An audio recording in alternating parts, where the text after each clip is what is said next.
What's going on, Phantom Force and Cosmogs fans alike? This is Phantom Mace coming at you with our week number 8 APA Season 3 team prep versus the Adelaide Absols. And we are your coach of the New York Cosmogs. And we're going up against our good buddy Kurt the Buzzwole. Or I don't really know what else you want to call him, Kurt. His team should appear above my head right about now. And as you can clearly see, threats.com. Kieran Black, Mega Gardevoir, Magnezone, Entei, Vaporeon, Chestnut, Mesprit, Shuckle, Gliscor, Spiritomb, and Mug. We, of course, have Thundurus, Incarnate, Tapu Fini, Mammothswine, Bronzong, Umbreon, Scolovie, Flygon, Mega Heracross, Goat, Aerodactyl, and Zangoose. One of these days I have my entire team memorized, but it's only week 8 out of 12, and my camera froze. Awesome. Let me fix that. Hello. There we go. We're back. Hopefully I didn't stick around too long. Anyway, so let's take a gander real quick at things we noticed about his team. First off, I'm going to hop straight into the prep here just so you guys know kind of sad about last week against the League 4 Dan, not gonna lie. A little teeny bit salty that I misplayed there at the very end and cost me the game. If you guys don't know where I'm talking about, go watch the video, you'll find out. Overall, we prepped incredibly well, I feel, and I feel like we played as well as we could until the very end. We could have played better at the very, very end, and yeah, stuff happens, but you know. And damage rolls are a thing, but you know, at the end of the game, it's Pokemon. At the end of the day, it's Pokemon. Anyway, so we're gonna hop in. New game, new opponent, new team, new chaos. So, a couple things to note about Kurt's team. He has nothing over base 100 speed. Period. So, and on top of that, his crazy speed tiers are kind of bad in between. Like he doesn't have anything really between. Like his only mon between base 100 and base 65 is Mesprit. And I guess Gliscor, but like. Anyway, okay, so his speed tiers in between are okay, but like his speed gap below, what is it? I think base 65 goes straight from 65 down to 50 at a Spiritomb. Either Chestnut 64, Vape is like either 65 or 60, I can't remember. I feel like he's got two mons crammed at 100, one at 95. He's got one at 90, one at 80. 2 at 60, 1 at 65, maybe 3 at 60, I can't remember what Vaporeon is. It's got Mug and Spiritomb at 50, and Shuckle at 5. So, something to note is that his speed tiers are quite interesting. Like I said, nothing above base 100, and nothing really below base 50. So, that can really, his tiers are squished together. In case you can't tell, I have my phone here so I can type in my sets, because obviously I've prepped this ahead of time. This isn't a live team build, this would take forever. Another thing that I noticed about his team, he has only two, he doesn't have any really good answers to ground spam. His best switch-ins are Chestnut and Gliscor, and Mesprit technically if you want to go that route. But, and the three of them don't take ice moves well at all. So, last thing to notice is that because his speed tiers are so wonky, one, I can run fast mons and pretty freely.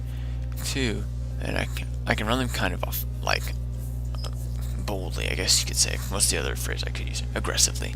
I can run them aggressively. Two, I can potentially run Trick Room. Three, his power consists of Mega Gardevoir and Kieran Black and Entei.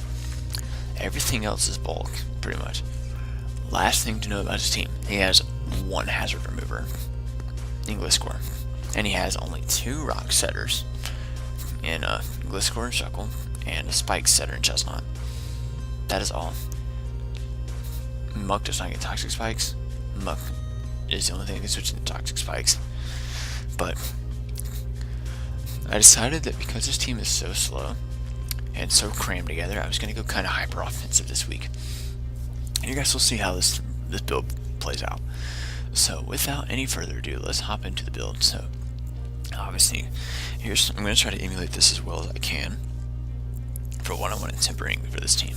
So right away, I noticed that ground spam was very good against him. So I knew Mammothwine was coming, and I knew Flygon was coming right away. I knew the two of them were absolutely coming 100%. So we've got Tuscan Raider, the Mammothwine.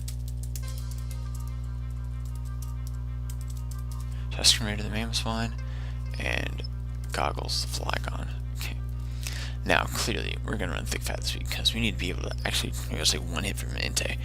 And I knew right off the bat I wanted Icicle Crash, I wanted Ice Shard, I wanted EQ. And that was pretty much all I knew. Also, I knew I wanted to be max attack adamant on this thing because we need the damage output. Because I was looking at calcs, and sadly we can't run any less attack if we want to kill things that we need to kill.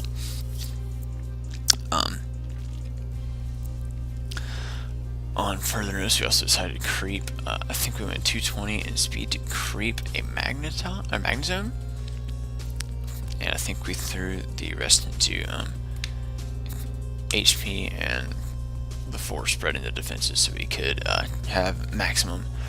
Also, I knew we wanted Life Orb because that's how calcs worked out. We wanted Life Orb. 4th move was up in the air, and this helped us maximize our Life Orb hits. And with this Pokemon, I also knew we obviously wanted Earthquake. I was considering running a Specs Flygon for a good while, but I decided against it.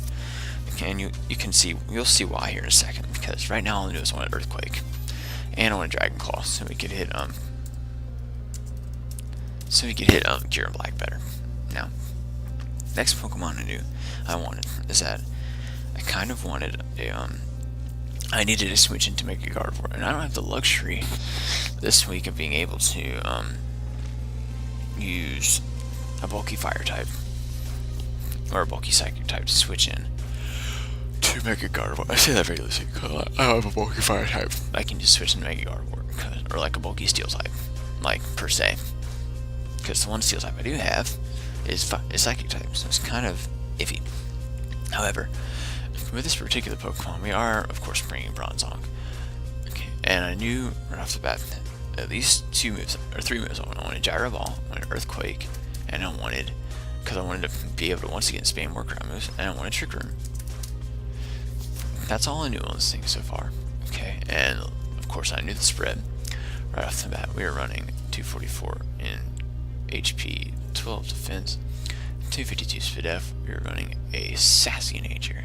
Of course, right off the bat, I didn't really know what else I wanted to go with here, because I didn't know what item, I didn't know what ability either, because on the one hand, Levitate can come in really clutch for things like Gliscor, but on the other off chance, it can really come in clutch for a potentially predicted HP Fire from something already heat proof. Heavy Metal would only come in clutch if I wanted to run Heavy Slam, and I'm not running Heavy Slam, so we can rule that one out. The only thing is I couldn't decide whether I wanted Heat Proof or Levitate, so we're gonna kind of leave it at that. ADTR, of course. That was the point of this one, is that we needed to be able to switch into Mega Gardevoir, we needed to be able to handle it kind of well. Gyro Ball is a good number to that thing for min speed. I also wanted a decent way to check Magnezone, because that would be potentially Air Balloon. Magnezone could be his switch in, and if I can click Gyro Ball and his switch in and get rid of the Air Balloon, he may think he has me trapped. But Earthquake, if he's into like a Scarf set instead of like an Air Balloon bulky set, we kill him with Earthquake, which is great. Gyro Ball also does a good number to things like Cure in Black as well. Big number to Cure in Black. You'll see what we do with the item that allows us to do even more damage with some mods. Anyway, so our next Pokemon. Okay, I need to switch into to Entei. Choice Banded Entei is going to become a problem for this team. So right now I wanted to bring Tapu Fini. We were bringing a Wackenberry set. I knew this set right off the bat. I wanted a Wackenberry with Moonblast, Surf, Taunt, and the last move was kind of up in the air because I thought I wanted Ice Beam at first, because take Gliscor potentially. Also thought I might want freaking Nature's Madness. I thought I might want Defog. I thought I might want Haze. I couldn't really decide. But Austin is here, and we are going to kind of go ahead and say that after thinking about it, I decided to go Nature's Madness. Because this allowed me to freely hit a lot of things on his switch. And for example, if he was kind of bringing a Shuckle, thinking he can't get off his rocks or his webs with a mental herb, we could Nature's Madness it. Also catch the Chestnut on the switch, catch the Vaporeon on the switch for sure. That's a good thing to have Nature's Madness for. Mesprit on the switch as well. Magnezone on the switch. Surf isn't doing crazy amounts to Assault Vest Magnezone. Isn't doing a lot to an Assault Vest Magnezone. Moonblast is doing nothing to an Assault Vest Magnezone. We can 2-hit kill Gliscor, we can 2-hit kill Entei, but as only for running this particular spread that I'm going to show you right now. We are going to be running max HP. We are running 28 defense. I calc this very meticulously. We're running 28 defense, 156 special attack, 68 speed F, and 4 in speed. Okay, this allows us. I think we are running a bold nature too, if I recall. Yes. Okay, we're running a bold nature. This allows us to capitalize on our defenses. We can take less than 50% from a Bolt Strike from Cure and Black, as well as we take less than 50% from Adamant Banded Flare Blitz from Entei, which is crazy. We also take less than 50% from Adamant Banded Extreme Speed from Entei, which is great. So that means we can live 2, we can take 2, and kill it in 2 shots with Surf. Like, this thing is our main check to Entei, as well as letting us be a one-time switch into Cure and Black. We can live any 2 special hits easily to kill Moonblast. If it comes down to that. That's what this thing is for. This also allows us to freely taunt on his bulkier mons, things like Chestnut, things like Vaporeon, things like Mesprit. We are speed creeping ourselves, like I say that very loosely. We're trying to at least potentially speed type Mesprit creeping us, also Gliscor creeping us. We also can yeah, it's just a good time. So that's the point of this set.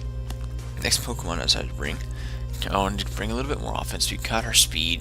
I say that very loosely. We got a decent bit of speed. We got our offense here in Flygon, Mamoswine, and I wanted one more Pokemon. We also got a decent bit of offense here in Tapu Fini. This thing's kind of bulk, but you'll see later it can be offense too.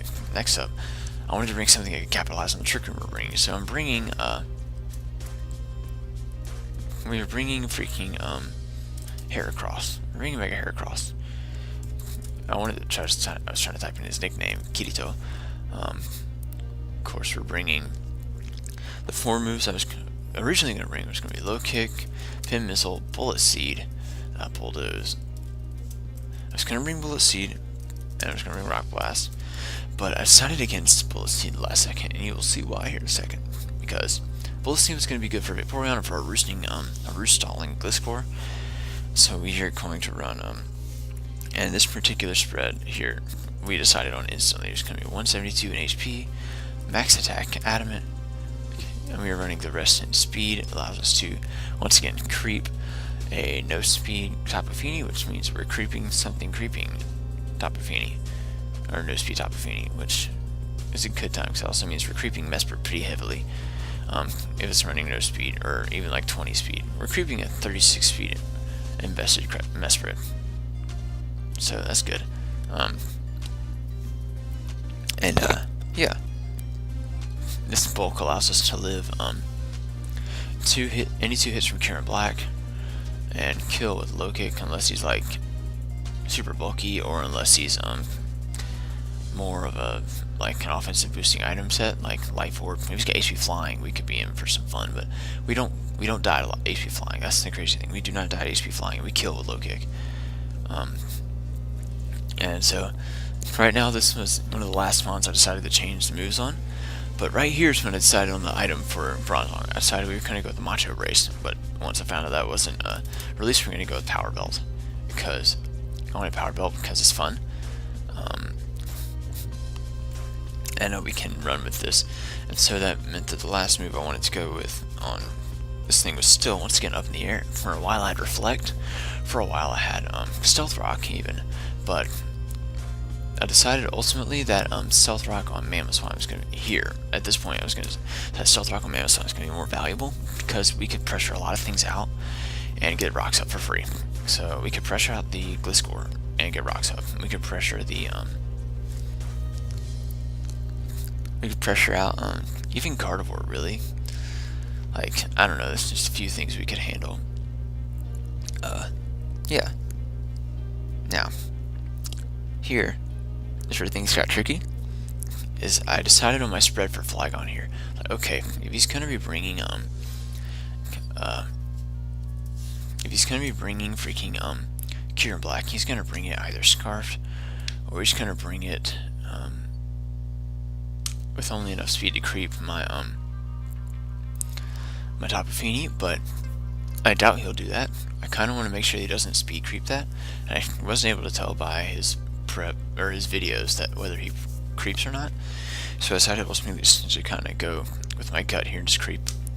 And we decided to go with the speed. We were creeping max speed on Cure Black, and we decided on the rest of the moves on this thing right here. We're going to go Dragon Dance. We're going to go with Fly NEMZ, because this allows us to, we can Dragon Dance up, and at +1 we one-shot, I believe at +1 we one-shot a Koba Berry Chestnut with Supersonic Sky Strike. We also, after rocks, we can kill Cure Black at +2 under Misty Terrain with Dragon Claw. Earthquake just straight up blows a lot of things away on Steam. At +1 we outspeed its entire roster, which is great because yeah, at +1 we outspeed its entire roster when we kill Gardevoir with an Earthquake. Yeah, good times. This is when we also decided we were going to go with at this point, because we're running rocks on Mammoth Swine, we're going to run Hidden Power Ice on Bronzong, so we can potentially kill a bulky Gliscor, because Gliscor is a free switch in on this thing, so we can set up Trick Room, and he's not going to go. And see, this is also when we decided we're going to go with a Heat-Proof Bronzong. Be a little ballsy here, go with Heat-Proof, because one, we can actually live a hit from Entei, and if he's weakened, we can pick him off with Earthquake, which is really great. We can also set up Trick Room on it, and if he's banded, we can also pick him off with an Earthquake, which is really great, because if he goes for Flare Blitz over Sacred Fire, he's going to take chip damage even more. And hang on, I'm checking, make sure. Okay, I'm making sure Kurt's ready. But anyway, so now I was looking at these IVs for a second. I was like, I don't like these IVs because there is an IV spread that allows me to still be min speed and not have to worry about changing investments. So we can. That's still an HP ice set, which is great. So we can keep it this way. So the last Pokemon, I decided I was gonna have like just a fast breaker on my team, and I thought, why not Thundurus? And I knew this set almost instantly. We're just gonna go max. Like, this is crazy what we can do with this thing. We're gonna go Expert Belt, Prankster, Thunderbolt, Volt Switch, Hidden Power Ice, and Flash Cannon. That's all we need, because Flash Cannon 2-hit kills with Cure Black, and actually I think we can Oko Mega Gardevoir. I think we can Oko Mega Gardevoir actually, which is crazy. But we're running Prankster because there's no reason to run Defiant really. Volt Switch is there because I want it to be. We're running Max Special Attack. We are creeping 132. So I think, yeah, we're creeping Mega Gardevoir just because we have no reason not to. And we're running the 84 in HP because it gives us an odd number HP, and because why not? This thing allows us to blow away the Vaporeon. It allows us to kill off some weakened things. We can, depending on if he's offensive or not, we can actually potentially one-shot the Gliscor after rocks with HP Ice. Flash Cannon, like I said, one-shots Mega Gardevoir if it's not bulky. We two-shot Cure Black, regardless of his bulk investment, unless he's like Assault Vest or Babiri Berry. But we can Volt Switch on that pretty freely. And with our bulk investment, I think we live one Ice Beam from Cure Black if he's not Life Orb or Spec, which is great. We can, if he's Specs, we easily switch into Tapu Fini or even Bronzong there, which is great. HP Fire is probably going to be his. The reason we're running Heat Proof is because we can counter trap. I say counter trap loosely. We can handle an HP Fire Magnetism very easily. One, if he's analytic instead of Magnet Pull for whatever crazy reason, we can actually kill with Earthquake because heat proof from it, from me actually setting up so that we're not going to be outslowed by that thing. We're actually not outslowed by any of his Pokemon unless he has min speed, 0 speed, IVs, or like min speed and like 17 or less IVs and speed on his Struckle, which is crazy because Power Belt has my speed. So this is crazy good stuff. Yeah, Power Belt allows us to now one-shot Cure and Black after rocks, one-shot Mega Gardevoir regardless of its bulk investment. We can